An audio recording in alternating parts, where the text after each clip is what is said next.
नमस्कार साथियों, मैं doctor Sangeeta Nagarwal, government college Bandikui से।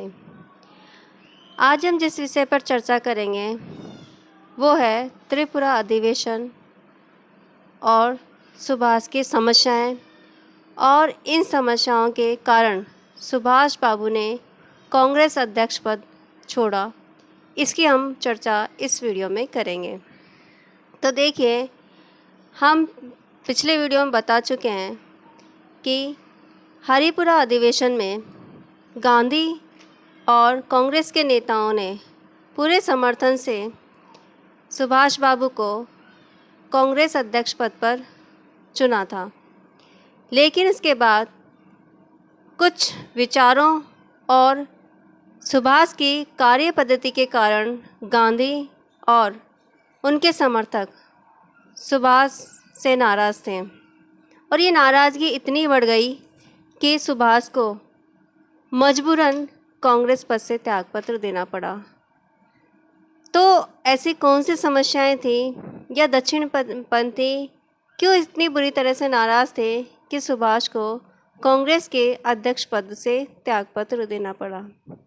तो हम देखिए, पहले बता चुके हैं कि त्रिपुरा अधिवेशन से पहले ही गांधी और दक्षिणपंथी तथा दूसरी तरफ वामपंथी और सुभाष, कांग्रेस इन दो गुटों में बट गया था।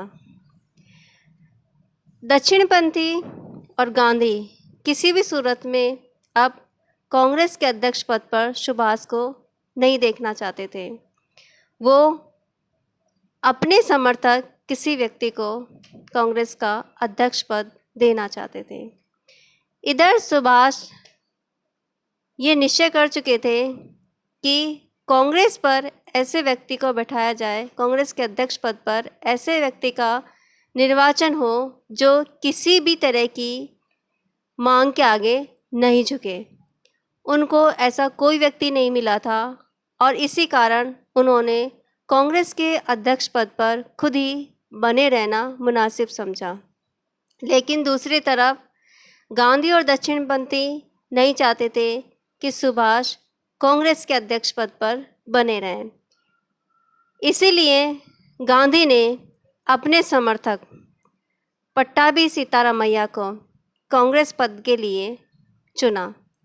लेकिन दूसरी तरफ सुभाष बाबू कांग्रेस के अध्यक्ष पद पर बने रहना चाहते थे। अब समस्या ये थी कि कांग्रेस अध्यक्ष पद के दो दावेदार हो गए, एक सुभाष बाबू और दूसरे पट्टाभी सीतारामैया। क्योंकि पट्टाभी सीतारामैया को गांधी का समर्थन प्राप्त था, तो ये पूर्व निर्धारित सा था कि कांग्रेस अध्यक्ष पद के लिए पट्टाभी सीतारामैया की ही जीत होगी। लेकिन पहली बार कांग्रेस के अध्यक्ष पद के लिए चुनाव किया गया। इसीलिए त्रिपुरा का अधिवेशन ऐतिहासिक माना जाता है कि पहली बार त्रिपुरा अधिवेशन के कांग्रेस अध्यक्ष पद के लिए चुनाव किया गया और ये चुनाव था सुभाष बाबू और पट्टाभी सीतारामैया के बीच। इस चुनाव में सुभाष बाबू को गांधी के समर्थन के बिना भी लगभग 1580 वोट मिले और पट्टाभी सीतारामैया को गांधी के समर्थन के बाद भी लगभग 1377 वोट मिले। अब देखिए, दोनों के बीच लगभग 200 वोटों का अंतर था। 200 वोटों के अंतर से सुभाष बाबू जीत गए और पट्टाभी सीतारामैया हार गए। अब देखिए, इस चीज़ को लेकर देखिए, कांग्रेस अध्यक्ष पद के चुनाव से पहले भारत के कुछ प्रमुख व्यक्तियों ने गांधी को सलाह दी कि सुभाष बाबू को ही अध्यक्ष पद पर बने रहने दिया जाए। इनमें प्रमुख थे रविंद्रनाथ टैगोर। उन्होंने गांधी को सुभाष बाबू के पक्ष में एक पत्र लिखा। इसके अलावा प्रफुल्ल चंद्र राय और मेघनाथ शाह जैसे वैज्ञानिकों ने भी सुभाष के पक्ष में ही समर्थन दिया, लेकिन गांधी जी तो ठान चुके थे कि अब सुभाष को कांग्रेस अध्यक्ष पद पर नहीं रखा जाएगा, और इसीलिए उन्होंने अपने समर्थक पट्टाभी सीतारामैया को कांग्रेस अध्यक्ष पद के लिए खड़ा किया, लेकिन इनकी सुभाष से करारी हार हुई। अब देखिए, जो जीत पूर्व निर्धारित थी और उसके अनुकूल परिणाम नहीं आए, तो गांधी ने पट्टाभी सीतारामैया की हार को अपनी प्रतिष्ठा का सूचक बना लिया। उन्होंने इस हार को अपना प्रेस्टीज पॉइंट बना लिया और उन्होंने कांग्रेस पर अनेक आरोप लगाए। गांधी ने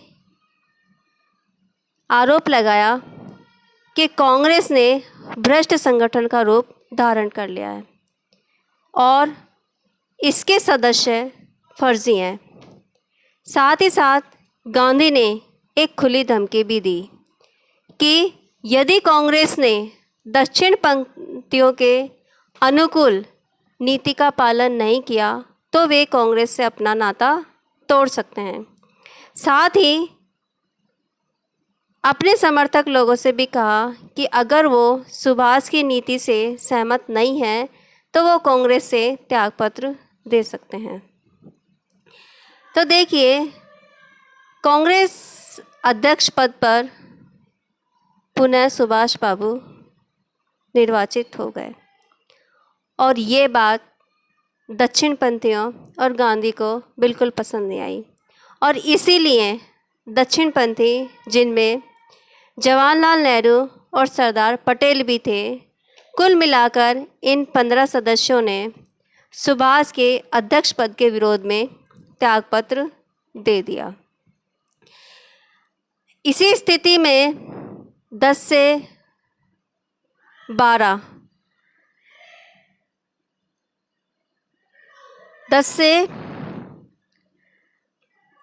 देखिए, अब देखिए विवादों की इसी पृष्ठभूमि में 10 से 12 मार्च 1939 को कांग्रेस का त्रिपुरा अधिवेशन आयोजित किया गया। इस अधिवेशन में सुभाष ने अध्यक्षीय भाषण में दूरदर्शिता के साथ घोषित किया कि यूरोप में शीघ्र ही साम्राज्यवादी युद्ध आरंभ हो जाएगा और इस अवसर पर अंग्रेजों को 6 माह का अल्टीमेटम दे देना चाहिए। हालांकि इस समय त्रिपुरा में सुभाष बाबू बीमार थे, लेकिन ऐसा होते हुए भी आश्चर्यजनक रूप से लगभग पूर्व दृष्टि के साथ उन्होंने यह चेतावनी दी थी कि 6 महीने के भीतर यूरोप में साम्राज्यवादी युद्ध शुरू हो जाएगा, और उन्होंने मांग रखी कि कांग्रेस ब्रिटेन को 6 महीने का अंतिम निर्णय दे और अस्वीकृति की अवस्था में पूरे देश में स्वराज्य के लिए आंदोलन चलाए। उनकी चेतावनी व सलाह पर ध्यान नहीं दिया गया। उनके इस प्रस्ताव का वर्किंग कमेटी के पूर्वकालीन सदस्यों ने विरोध किया।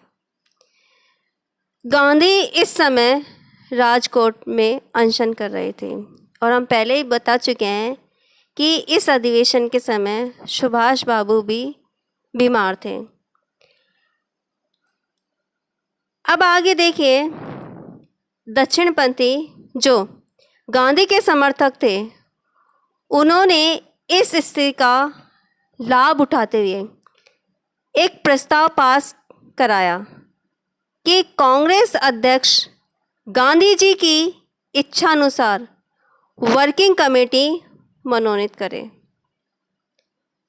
अब गांधी के सामने ये एक बड़ी समस्या और यूँ कहो कि ये बहुत बड़ी चेतावनी थी कि वो या तो दक्षिणपंथियों की इच्छानुसार चलें और अगर नहीं चलें तो कांग्रेस के अध्यक्ष पद से त्यागपत्र दे दें। अब इन सब स्थितियों को देखकर सुभाष बाबू गांधी से मिले। वो चाहते थे कि गांधी से मिलकर इन समस्याओं का समाधान कर लिया जाए, लेकिन गांधी ने उनकी कोई बात नहीं सुनी। सुभाष बाबू ने अनुभव कर लिया कि अब स्थितियां उनके प्रतिकूल हैं। अब कांग्रेस के अध्यक्ष पद पर बने रहना बेमतलब है और इसीलिए उन्होंने संपूर्ण घटनाक्रम से दुखी होकर अप्रैल 1939 में कांग्रेस के अध्यक्ष पद से त्यागपत्र दे दिया। दक्षिणपंथी तो इसी अवसर की तलाश में थे और उनके त्यागपत्र देने के तुरंत बाद दक्षिणपंथियों ने अपने समर्थक डॉक्टर राजेंद्र प्रसाद को कांग्रेस का नया अध्यक्ष चुनकर कांग्रेस का नेतृत्व हथिया लिया। तो देखिए, ये था सुभाष के अध्यक्ष पद का निर्वाचन कि इतने बड़े विरोध के बावजूद भी उनकी ख्याति इतनी ज़्यादा थी कि गांधी के जो उस समय के महानायक समझे जाते थे, उनके समर्थन के बिना भी सुभाष ने कांग्रेस के अध्यक्ष पद का चुनाव जीत लिया। लेकिन अध्यक्ष पद का चुनाव जीतने के बाद भी वो कांग्रेस के नेताओं का समर्थन नहीं पा सके। कांग्रेस के दक्षिणपंथी नेताओं ने पग पग पर उनके लिए बाधाएं खड़ी कर दी। उन्होंने सुभाष को पूरी तरह से असहयोग किया। असहयोग करते हुए ही उन्होंने सुभाष के विरोध में त्यागपत्र दे दिया और वो सुभाष को अध्यक्ष पद पर नहीं देखना चाहते थे। तो समर्थन मिलने के बाद भी सारी स्थितियों से दुखी होकर अंत में सुभाष ने यही निर्णय लिया कि अब उनका कांग्रेस के अध्यक्ष पद पर बने रहना अनुचित है और इसीलिए उन्होंने कांग्रेस के अध्यक्ष पद से त्यागपत्र दे दिया। इसके बाद सुभाष बाबू ने क्या किया, इसकी चर्चा हम अगले वीडियो में करेंगे। नमस्कार, थैंक यू।